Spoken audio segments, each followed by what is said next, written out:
नमस्कार, रोशन भाव सिटी हलचल में आप सभी का स्वागत है। शहर में घटित खबरों को लेकर आपके समक्ष उपस्थित हैं। किसानों ने हरियाणा में टोल प्लाजा पर जाम लगाया है। कृष्ण जन्माष्टमी की भरपूर तैयारियां चल रही हैं और ऐसी ही खबरों को लेकर आपके समक्ष उपस्थित हैं। सबसे पहले बात करते हैं किसानों की। करनाल में किसानों द्वारा प्रदर्शन किया जा रहा था। मुख्यमंत्री मनोहर लाल खट्टर का विरोध किया जा रहा था। पुलिस ने रास्ता खुलवाने का प्रयास किया और यहाँ पर झड़प हो गई, जिसके बाद पुलिस को लाठीचार्ज करना पड़ा।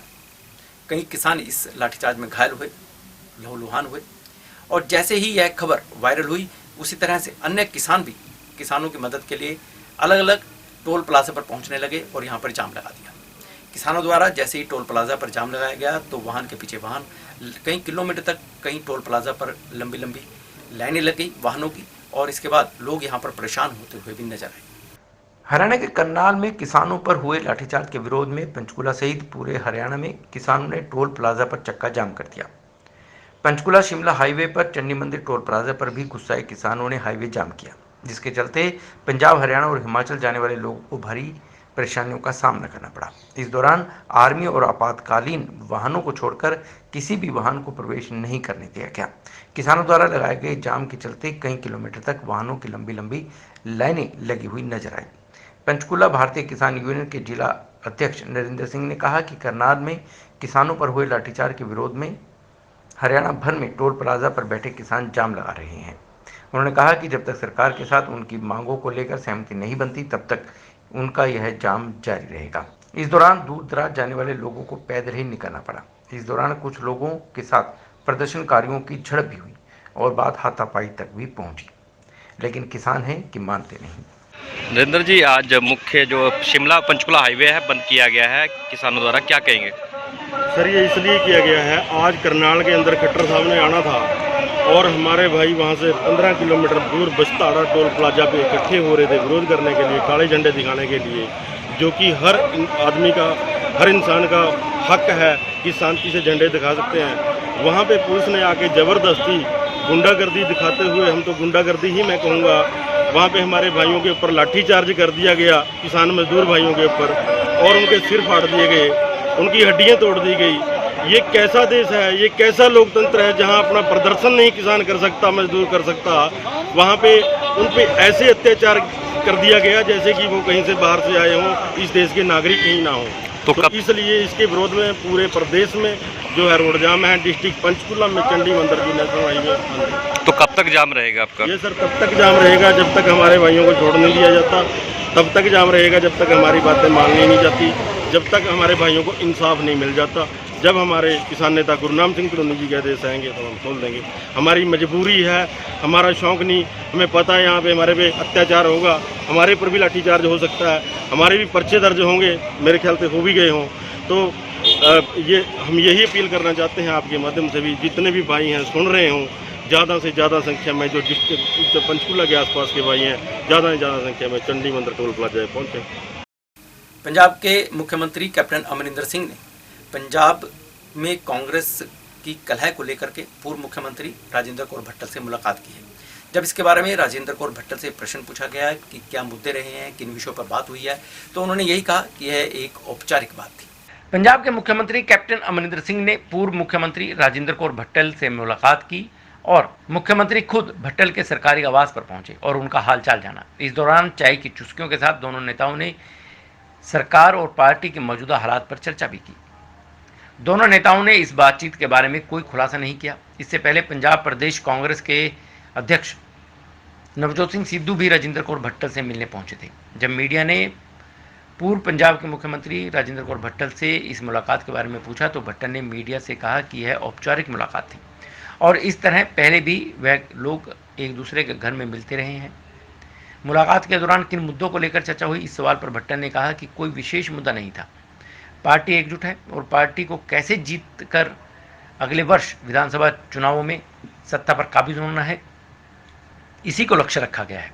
उन्होंने कहा कि वह लंबे समय से कांग्रेस पार्टी में है और उसकी सभी को यही राय है कि सभी इकट्ठा होकर मैदान में उतरें।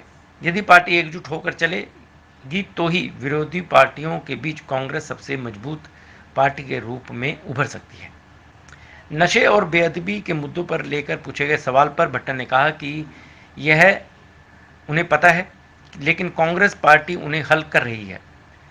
सरकार ने अनेक मुद्दों को सुलझाने के लिए कदम भी उठाए हैं, फिर भी जहां कमी रहती है उन पर आगे भी काम किया जा रहा है। ਸਾਡੀ ਪਾਰਟੀ ਸਾਰੀ ਦੇ ਵਿੱਚ ਜਿਹੜੇ ਹੈਗੇ ਪਾਰਟੀ ਨੂੰ ਕਿਵੇਂ ਜਿਤਾ ਕੇ ਸਰਕਾਰ ਬਣਾਉਣੀ ਹੈ, ਸਾਡਾ ਸਾਰਿਆਂ ਦਾ ਇਹੀ ਮੁੱਦਾ ਹੈਗਾ। ਮੈਂ ਤੁਹਾਨੂੰ ਸਾਰਿਆਂ ਨੂੰ ਪਤਾ ਹੈ ਕਿ ਸਭ ਤੋਂ ਪੁਰਾਣਾ ਸਮੇਂ ਤੋਂ ਮੈਂ ਕਾਂਗਰਸ ਪਾਰਟੀ 'ਚ ਰਹੀ ਹਾਂ, ਸਾਰੀ ਅਹੁਦਿਆਂ 'ਤੇ ਰਹੀ ਹਾਂ। ਹਰ ਲੀਡਰ ਜਦੋਂ ਵੀ ਕਿਸੇ ਥਾਂ 'ਤੇ ਆਉਂਦੇ ਸਾਰੇ ਮੈਨੂੰ ਮਿਲਦੇ ਆ ਤੇ ਮੈਂ ਵੀ ਮਿਲਦੀ ਹਾਂ, ਔਰ ਮੇਰੀ ਇਹੀ ਸਭ ਨੂੰ ਰਾਏ ਹੁੰਦੀ ਹੈ ਕਿ ਆਪਾਂ ਇਕੱਠੇ ਹੋ ਕੇ ਚੱਲੀਏ ਤੇ ਜਿੱਥੇ ਕਿਤੇ ਥੋੜਾ ਬਹੁਤਾ ਡਿਫਰੈਂਸਸ ਹੋਣ ਉਹਨਾਂ ਨੂੰ ਦੂਰ ਕਰਕੇ, ਪਰਿਵਾਰਕ ਡਿਫਰੈਂਸਸ ਹੁੰਦੇ ਆ ਦੂਰ ਕਰ ਲਈਏ ਤੇ ਪਾਰਟੀ ਨੂੰ ਆਪਾਂ ਤਕੜੇ ਹੋ ਕੇ ਲੈ ਕੇ ਚੱਲੀਏ। ਤੁਹਾਡੇ ਮਤਭੇਦ ਸੀਗੇ ਕੈਪਟਨ ਸਾਹਿਬ ਨਾਲ ਕਿ ਨਹੀਂ? ਮੈਂ ਤੁਹਾਨੂੰ ਦੱਸਿਆ ਹੈਗਾ, ਮੇਰੇ ਤਾਂ ਆਪਣਾ ਜਦੋਂ ਮਤਭੇਦ ਸੀ ਤੁਹਾਨੂੰ ਸਾਰਿਆਂ ਨੂੰ ਪਤਾ ਸੀ, ਦੱਸਣ ਦੀ ਲੋੜ ਨਹੀਂ ਸੀ, ਨਾ ਪੁੱਛਣ ਦੀ ਲੋੜ ਸੀ। ਜਿਹੜੇ ਤਿੰਨ ਮੁੱਦੇ ਜਿਹੜੇ ਇੱਕ ਮਿੰਟ ਦੇ ਵਿੱਚ ਕਿਸ ਨੂੰ ਦੇਖਣਾ ਚਾਹੁੰਦੇ ਹੋ? ਅੱਜ ਜਿਹੜਾ ਹੈਗਾ ਅੱਜ ਉਹ ਦੇਖੋ ਆਪਣੇ ਪਰਿਵਾਰਕ ਤੌਰ ਤੇ ਆਪਣੀ ਬੇਟੀ ਨੂੰ ਲੈ ਕੇ ਆਏ ਨੇ। ਹਾਲਾਂਕਿ ਮੇਰੀ ਬੇਟੀ ਮੈਨੂੰ ਲੈਣ ਆਈ ਹੈ ਡਾਕਟਰ ਦੇ ਜਾਣ ਵਾਸਤੇ, ਤੁਹਾਡੇ ਕਰਕੇ ਮੇਰੀ ਬੇਟੀ ਨੇ ਰਿਕੁਐਸਟ ਕੀਤੀ ਡਾਕਟਰ ਨੂੰ ਕਿ 5 ਮਿੰਟ ਖੜੋ। ਇਸ ਕਰਕੇ ਜਿਹੜੀ ਹੈਗੀ ਹੈ ਸਾਡੀ ਘੱਟ ਸੀ ਮੀਟਿੰਗ ਸੀ, ਉਹਨਾਂ ਦੀ ਬੱਚੀ ਬੇਟੀ ਨਾਲ ਸੀ, ਮੈਂ ਵੀ ਜਾਣਾ ਸੀ ਤੇ ਮਿਲਦੇ ਰਹਿੰਦੇ ਆ। ਸਾਡੀਆਂ ਅੱਜ ਸਰਗਰਮੀਆਂ ਦੇ ਵਿੱਚ ਆਪਾਂ ਸਾਰਾ ਕੁਝ ਕਿਵੇਂ ਇਕੱਠੇ ਹੋ ਕੇ ਚੱਲਣਾ, ਕਿਵੇਂ ਆਪਾਂ ਪਾਰਟੀ ਯੂਨਾਈਟ ਕਰੀਏ, ਕਿਉਂਕਿ ਸਾਰੀਆਂ ਵਿਰੋਧੀ ਪਾਰਟੀਆਂ ਨਾਲੋਂ ਵੱਧ ਬਿਹਤਰ ਅਸੀਂ ਆਪਣੇ ਸਮੇਂ ਦੇ ਵਿੱਚ ਸਮਝਦੇ ਹਾਂ ਕਿ ਅਸੀਂ ਆਪਣੀ ਜ਼ਿੰਮੇਵਾਰੀ ਦੇ ਨਾਲ ਅਸੀਂ ਆਪਣਾ ਨਿਭਾਉਣਾ ਚਾਹੁੰਦੇ ਹਾਂ, ਸਰਕਾਰ ਬਣਾਉਣਾ ਚਾਹੁੰਦੇ ਹਾਂ। ਜਿਹੜੇ ਤਿੰਨ ਮੁੱਦਿਆਂ ਦੀ ਗੱਲ ਕੀਤੀ ਜਾ ਰਹੀ ਹੈ, ਬੇਅਦਬੀ ਦਾ, ਨਸ਼ਿਆਂ ਦਾ, ਬੇਰੁਜ਼ਗਾਰੀ ਦਾ, ਸਾਰੇ ਵਿਧਾਇਕ ਇਸ ਗੱਲ ਤੇ ਰੌਲਾ ਪਾ ਰਹੇ ਨੇ, ਤੁਹਾਡਾ ਕੀ ਵਿਚਾਰ ਹੈ? ਦੇਖੋ ਜੋ ਕੁਝ ਹੈਗਾ ਉਹ ਤੁਹਾਡੇ ਸਾਹਮਣੇ ਮੁੱਦੇ ਹੈਗੇ ਨੇ, ਸਾਰੇ ਸਾਡੀ ਪਾਰਟੀ ਦੇਖ ਰਹੀ ਹੈ, ਉਹਨਾਂ ਤੇ ਮੈਨੂੰ ਕੱਲੇ ਉੱਤੇ ਕੋਈ ਕਮੈਂਟ ਕਰਨ ਦੀ ਜ਼ਰੂਰਤ ਨਹੀਂ। ਸਾਰੇ ਤੁਸੀਂ ਜਾਣਦੇ ਹੋ, ਮੁੱਦਿਆਂ ਦਾ ਵੀ ਜਾਣਦੇ, ਦੇਖਦੇ ਵੀ ਹੋ, ਉਹਦੇ ਉੱਤੇ ਐਕਸ਼ਨ ਵੀ ਹੋਏ ਨੇ ਸਾਡੀ ਪਾਰਟੀ ਵੱਲੋਂ, ਸਾਡੀ ਸਰਕਾਰ ਵੱਲੋਂ, ਪਾਰਟੀ ਸਰਕਾਰ ਵੱਲੋਂ। ਇਸ ਕਰਕੇ ਜਿੰਨੀ ਵੀ ਕੋਈ ਜ਼ਰੂਰਤ ਹੈਗੀ, ਜਿੱਥੇ ਕਿਤੇ ਕੋਈ ਕਮੀ ਰਹਿੰਦੀ ਹੈ, ਉੱਥੇ ਹੋਰ ਵੀ ਸਾਨੂੰ ਧਿਆਨ ਦੇਣਾ ਚਾਹੀਦਾ ਸਾਰਿਆਂ ਨੂੰ।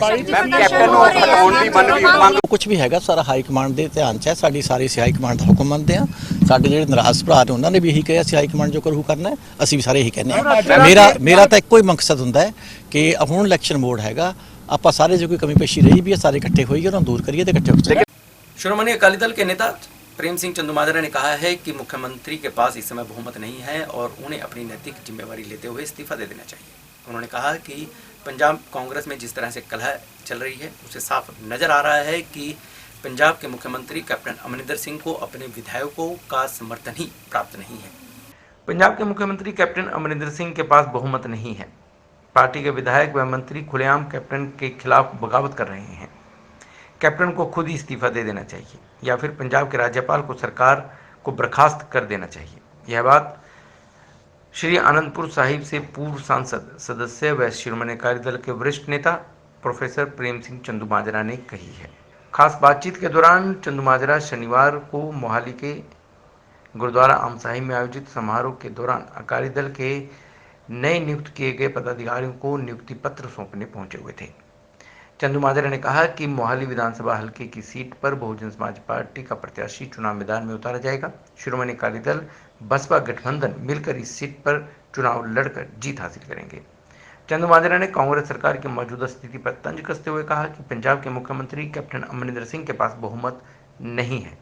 अगर कैप्टन के पास बहुमत है तो वे साबित करें। चंदूमाजरा ने कहा कि पंजाब सरकार के खिलाफ उसके विधायक व मंत्री ही आवाज उठा रहे हैं। इससे साफ है कि 4.5 साल में सरकार की ओर से जनता के साथ किए गए वायदों को पूरा नहीं किया गया।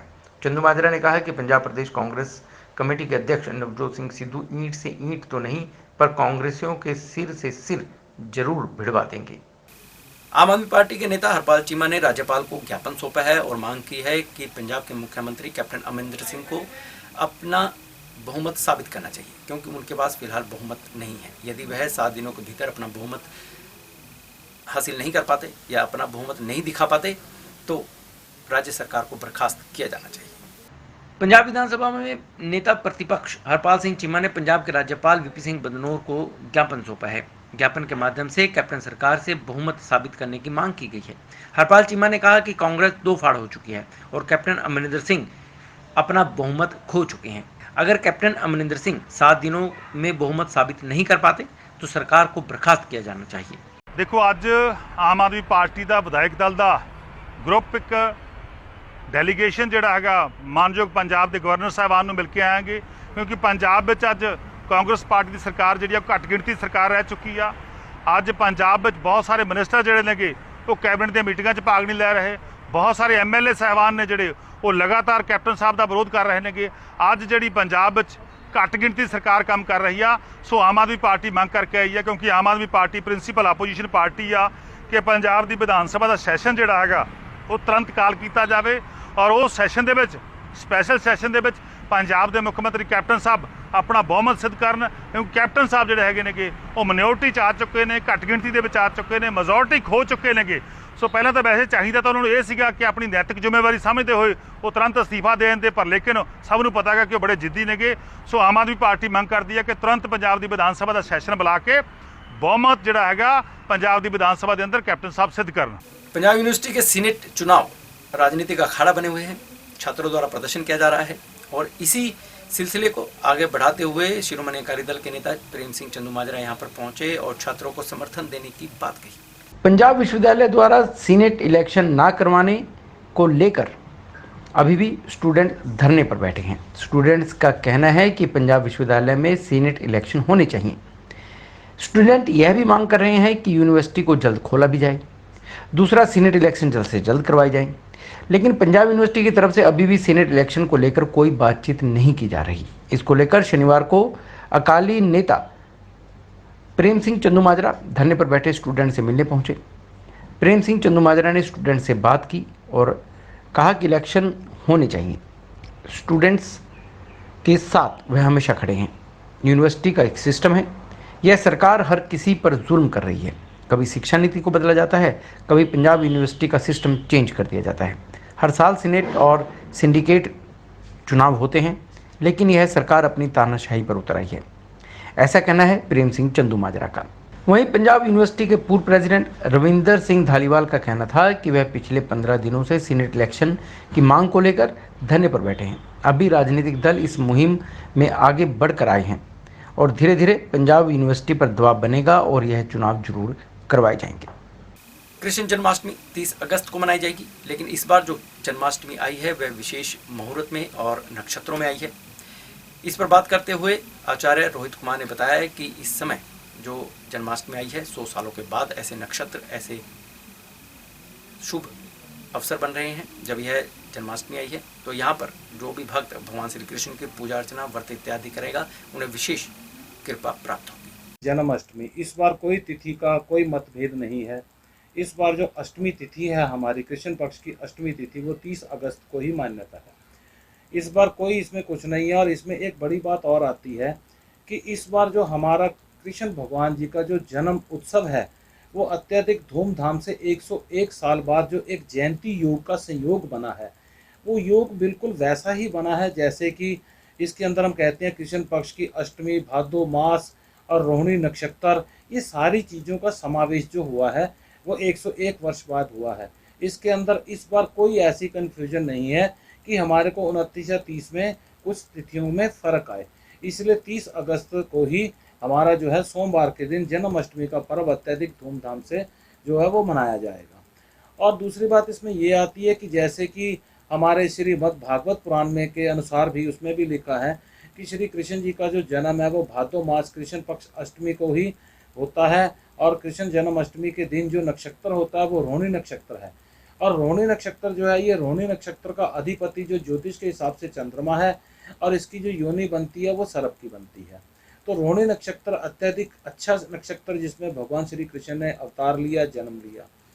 इस दिन जो है मथुरा और वृंदावन की तो बात ही अलग है, जो उनका जन्म स्थल है वहाँ की तो बातें ही अलग होती हैं। वहाँ बहुत अत्यधिक धूमधाम से, बहुत ही अच्छे तरीके से और सब पूरे भारतवर्ष में श्री कृष्ण भगवान जी का जन्म उत्सव बहुत अच्छे तरीके से मनाया जाता है। और मंदिरों में, घरों में झूला जो है वो झूला लगाए जाते हैं, झूले की परंपरा है, झूला लगाया जाता है। जो लोग बाल गोपाल जी को अपने घर में स्थापित करते हैं उनके लिए अत्यधिक हर्ष उल्लास का विषय होता है। वो कृष्ण भगवान जी को भोग लगाते हैं, उनको झूले झुलाते हैं और झूला झुलाने के साथ उनका जो होता है। इसके अंदर एक बात और मैं और कहना चाहूँगा आपके कि श्री कृष्ण जन्म अष्टमी के अंदर जो एक हमको इतना अच्छा प्रभु के द्वारा जो दिन मिला है श्री कृष्ण जन्माष्टमी, उस दिन एक दो उपाय करने से भी हम अपने जीवन को अत्यधिक सरल, सुंदर और बहुत ही लाभदायक बना सकते हैं। जैसे कोई स्त्री पुरुष है और वो स्त्री पुरुष संतान की कामना करते हैं तो उस दिन उन दोनों को श्री कृष्ण जी का जो व्रत है ये करना चाहिए। और इस दिन संतान गोपाल यंत्र की भी स्थापना और इसकी पूजन भी अत्यधिक लाभ प्रदान करती है। अब बात करता हूँ मैं आपसे कि इसके अंदर श्री कृष्ण जन्माष्टमी के अंदर जैसे बगलामुखी साधना होती है, बगलामुखी साधना की चालीसा करना भी अत्यधिक लाभदायक है, क्योंकि भगवान श्री कृष्ण जी के पास बगलामुखी साधना ही थी जिससे कि महाभारत में वो विजयी हुए थे। महाभारत का युद्ध जो है उन्होंने उसको जीता था। और दूसरी बात इसमें ये आती है कि जैसे जन्माष्टमी आती है हमारी, बहुत से भक्त जो हैं, जैसे कोरोना काल की वजह से पिछले साल भी नहीं मना पाए, उससे पिछले साल भी वंचित रहे। अब की बार प्रशासन ने, सरकार ने जो है वो थोड़ा सा ये मनाने की थोड़ी छूट दी है, तो इस बार श्री कृष्ण भक्त जो है अत्यधिक धूमधाम से सभी मंदिरों को सजा रहे हैं और मंदिरों को सजा के श्री कृष्ण भगवान जी को झूला जो है वो झुला रहे हैं। इसके बाद एक बात और कहना चाहता हूँ कि जैसे बाल रूप कृष्ण भगवान का, तो बाल जो है वो सभी बच्चे बहुत अच्छे लगते हैं। सभी माताएं पिताएं जो होती हैं अपने बच्चों को वो कृष्ण भगवान जी की एक वेशभूषा में वो उनको देखना ज़्यादा अच्छा लगता है। और बाज़ारों में वो कृष्ण भगवान जी की वेशभूषाएं भी बहुत अच्छी बिकती हैं। लोग अपने बच्चों को कृष्ण की ड्रेस में डाल के उनको भी वो ले जाते हैं मंदिरों में, और बहुत सुंदर लगता है ये। इसमें क्या है कि संस्कार जो है वो हमारे सनातन धर्म के जो है वो बच्चों के अंदर बहुत अच्छे आते हैं। स्कूलों के अंदर भी बहुत अच्छा जन्माष्टमी का जो उत्सव है वो मनाया जाता है। लेकिन इसके बीच में एक बात और कहना चाहता हूँ कि कई बार क्या होता है, जैसे अनाथालय आते हैं, अनाथालयों के अंदर कुछ बच्चे होते हैं, उन बच्चे जो है वो अनभिज्ञ हैं। भगवान जो है वो सभी बच्चों में वास करता है, ये हम सब जानते हैं। तो मैं ये कहना चाहता हूँ कि उस दिन अनाथालयों के अंदर हमारे को माखन मिश्री का प्रसाद जो है वो अवश्य अपनी स्वेच्छानुसार जो है वो वहाँ पे दे के आना चाहिए, वहाँ पे बांटना चाहिए। और वैसे तो वो सभी अपना अपना जो है वो कृष्ण भगवान जी का जन्म उत्सव जो है अपने अपनी विधि से मनाते हैं। अगर हम भी किसी बच्चे के चेहरे पे मुस्कान ला सकें, अगर उसकी किसी भी प्रकार की खुशी में शामिल हो सकें, और हम बच्चों, छोटे बच्चे जो होते हैं, जो थोड़े गरीब बच्चे होते हैं, अगर उनमें हम खिलौने बांटें तो हमारा जो है वो भगवान जो है हमारा प्रभु देखता है, हमारे कृष्ण भगवान हमें जो है वो आशीर्वाद प्रदान। जो मेन बात आती, सबसे बड़ी मेन बात है कि आस्था की, आस्था जो है वो सबसे फलीभूत आती है। और इसमें जो आपने कहा कि जैसे बाल गोपाल जी के उनके जो स्थापना करते हैं, जो सहदेव के लिए स्थापना करते हैं, उसके लिए किसी भी कर्मकांडी पंडित जी को बुला के उनकी घर में स्थापना करवानी चाहिए। और रह गई बात व्रत की, व्रत की तो आपको पता है वो निराहार व्रत रहता है। रात को चंद्र दर्शन के बाद ही जो फलाहार से वो व्रत जो है वो खोला जाता है। और उसके बाद सभी जो है वो बाल कृष्ण के जो रूप घर में रखते हैं, नियमित रूप से जो भी उनके घर में भोजन बनता है वो तकरीबन वो क्या है कि वो जैसे अदरक लहसुन प्याज जैसे है इसका वो उपयोग नहीं करते, और वही जो है प्रसाद वो बाल कृष्ण भगवान कृष्ण जी को वो लगता है। इसमें बहुत आसान मंत्र है, ओम नमो भगवते वासुदेवाय। ये बहुत आसान मंत्र है, इसका आप जाप कीजिए। ओम नमो भगवते वासुदेवाय नमः का आप जाप कीजिए, जितना ज़्यादा से ज़्यादा जाप हो सकता है उतना कीजिए। और इसके साथ जाप के साथ जो होता है वो दान भी अत्यधिक आवश्यक होता है। जाप के साथ जब आप दान करते हो तो वो सोने पे सुहागा हो जाता है। तो मैं फिर वही बात दोहराऊंगा आपको कि ज़रूरतमंद को फलाहार दीजिए, ज़रूरतमंद बच्चों में खिलौने बांटिए।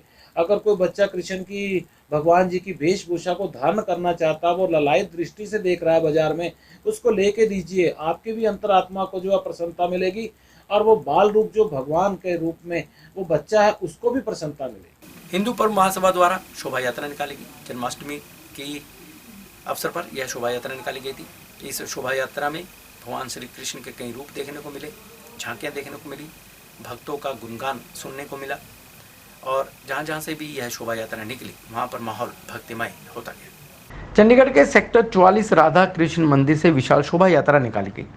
यह शोभा यात्रा विभिन्न सेक्टरों से होते हुए 45-46 सेक्टरों से होते हुए शहर के विभिन्न सेक्टरों से गुजरी। इस शोभा में हिंदू पर्व महासभा की ओर से यह शोभा यात्रा में लोग जनसमूह शामिल हुआ। हिंदू पर्व महासभा के प्रेसिडेंट वीपी वर्मा ने जानकारी देते हुए कहा कि अष्टमी के उपलक्ष्य में शोभा यात्रा निकाली गई है। हिंदू पर्व महासभा के अंदर सभी चंडीगढ़ के मंदिर आते हैं। इस शोभा यात्रा में अच्छी अच्छी झांकियाँ भी शामिल की गई हैं और सभी मंदिरों ने इसमें पार्टिसिपेट किया है। भगवान का रूप धारण किए हुए बच्चे और बुजुर्ग और कलाकार इस यात्रा में शामिल हुए हैं। मकसद यही है कि भगवान श्री कृष्ण का जन्म 30 तारीख को मनाया जाना है और इसको लेकर कोई कोर कसर नहीं छोड़ी जा रही। प्रेसिडेंट हिंदू पर्व महासभा आज श्री कृष्ण जन्माष्टमी के उपलक्ष्य में विशाल शोभा यात्रा का आयोजन हिंदू पर्व महासभा द्वारा किया जा रहा है, जो कि चंडीगढ़ के सभी मंदिरों की रिप्रेजेंटेटिव बॉडी है। सभी मंदिरों ने इसमें अपनी अपनी झांकियाँ भेजी हैं और काफ़ी उत्साह है लोगों में। लगभग 1.5 साल के बाद ये कार्यक्रम हो रहा है। पीछे महामारी की वजह से ये कार्यक्रम नहीं हो पाया 2-3 शोभा यात्रा का, लेकिन पूरा उत्साह के साथ इस साल ये कार्यक्रम किया जा रहा है। और 30 तारीख को श्री कृष्ण जन्माष्टमी का पर्व भी बहुत ही धूमधाम से मनाया जाएगा। सर, विशेष रूप से जो झांकियाँ तैयार की गई हैं इसके बारे में? विशेष रूप से हिंदू परम महासभा की 2 झांकियाँ हैं, एक 41 के मंदिर से हैं। लगभग सभी मंदिरों ने पूरी कोशिश की है कि अच्छी से अच्छी झांकी शोभा यात्रा में शामिल की जा सके। थिएटर आर्ट्स के कलाकारों द्वारा जन्माष्टमी से पहले भगवान श्री कृष्ण की लीलाओं को अपने अलग ही अंदाज में प्रस्तुत किया गया। सेक्टर 16 के कला भवन में यह आयोजन हुआ। यहाँ पर लाइट एंड साउंड का विशेष इफेक्ट देखने को मिला और भगवान श्री कृष्ण की लीलाएं यहाँ पर दिखाई गई और यहाँ पर पहुँचे दर्शकों ने वाहवाही की। थिएटर आर्ट्स चंडीगढ़ के कलाकारों ने प्राचीन कला केंद्र के सहयोग से 27 अगस्त 2021 को टैगोर थिएटर चंडीगढ़ में अपनी विश्व प्रसिद्ध light sound play Shri Krishna Leela का सफलतापूर्वक मंचन किया।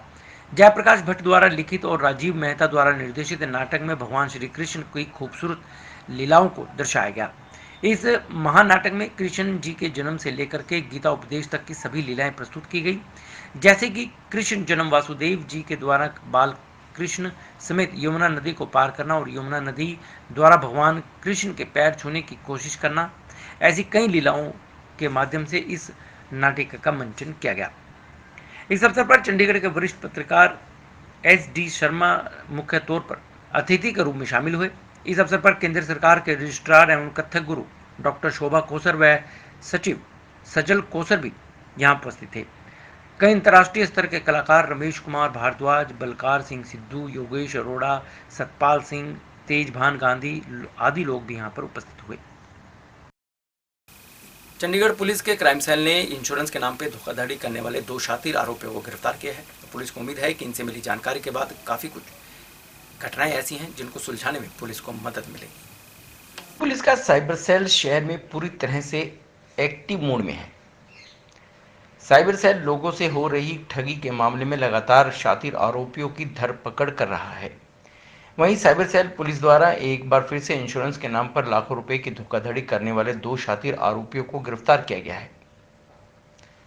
पकड़े गए आरोपी की पहचान दिल्ली के रानीबाग निवासी आशीष गुप्ता के रूप में हुई है और दिल्ली के ही शिवनाथ के रूप में हुई है।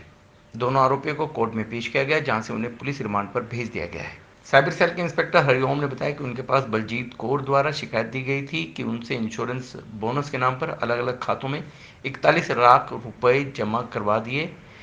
कुछ दिन बीतने के बाद दोनों आरोपियों ने मोबाइल नंबर दिया था, वह भी बंद आने लगा। इसके बाद मामले की गहनता से जांच की गई। दोनों आरोपियों के खिलाफ थाना 34 में केस दर्ज किया गया।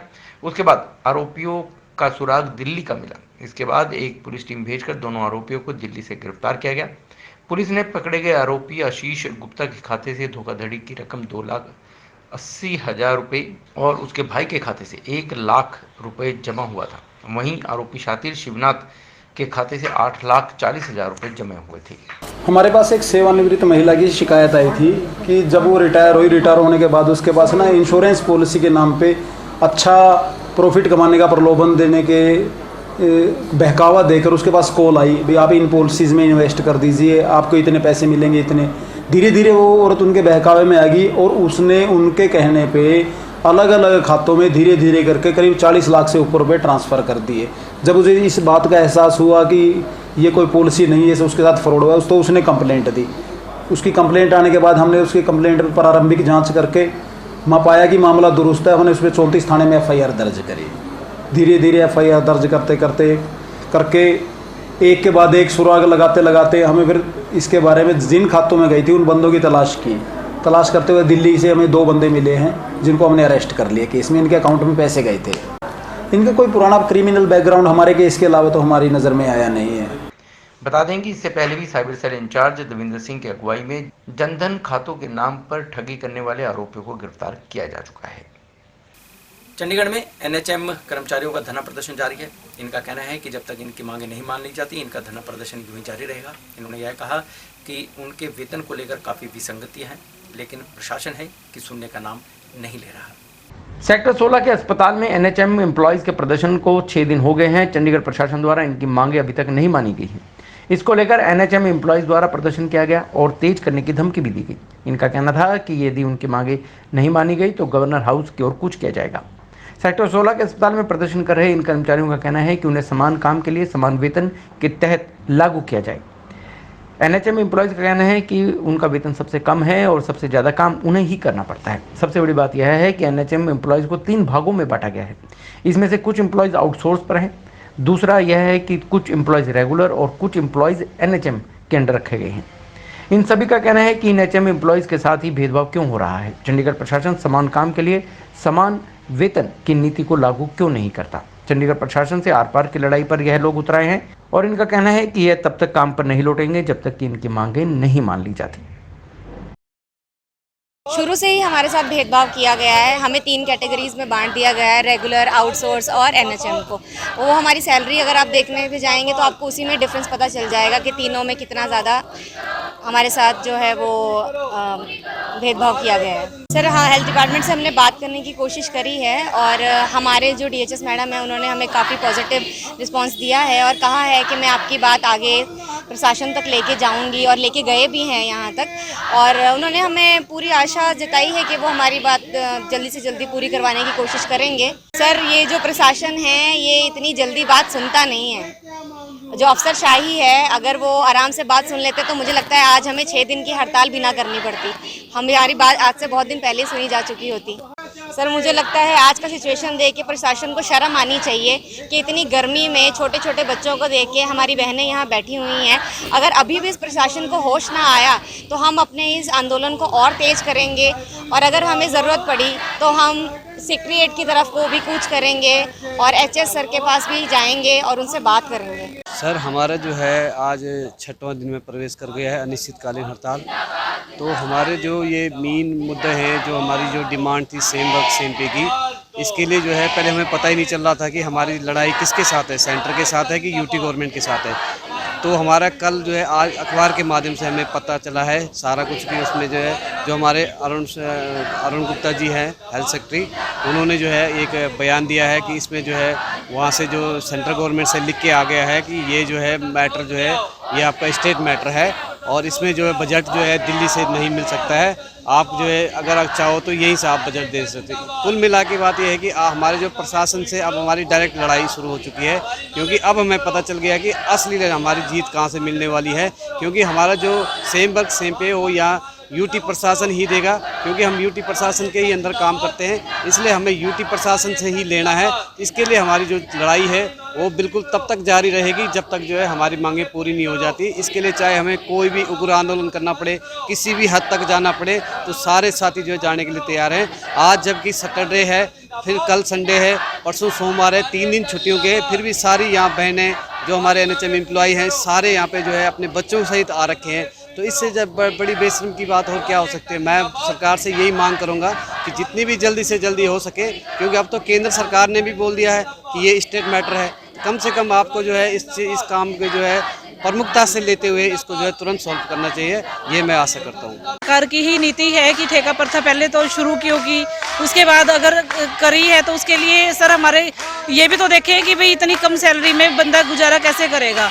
कोरोना काल में सर दुनिया तो घरों में थी, उनका तो घर से निकलना भी बाहर किया हुआ था, जबकि हम तो घर घर जाके हमने मतलब काम किया है। उसके बाद हम अभी तक भी सर जो इतनी पब्लिक की वैक्सीनेशन हो रही है सर वो तक भी कर रही हैं। हमें बीच में मतलब खाना खाने का टाइम या मतलब पानी पीने का टाइम नहीं होता सर, पूरी ड्यूटी करते हैं। अपने बच्चों को छोड़ के हम घर से बाहर निकल रहे हैं। उसके बाद भी सर वही है कि हमारी सैलरी मतलब इंक्रीज नहीं होती है सर। इतने सालों से हम काम कर रहे हैं, फूल बरसाने से अच्छा तो सर हमें अच्छी सैलरी अगर इंक्रीज होती तो हमें ज़्यादा खुशी होती है सर इस टाइम। तो ये थी शहर में घटित ऐसी खबरें जो हमने आपको बताने का प्रयास किया है, और ऐसी ही अपने शहर की खबरों को जानने के लिए आपको सब्सक्राइब करना है रोशन भव। और रोशन भव में आपको देखने को मिलेगा सिटी हलचल, city crime, city this week और कथा कहानियाँ और बहुत कुछ। तो सब्सक्राइब कीजिए रोशन भव और देखते रहिए सिटी हलचल। नमस्कार।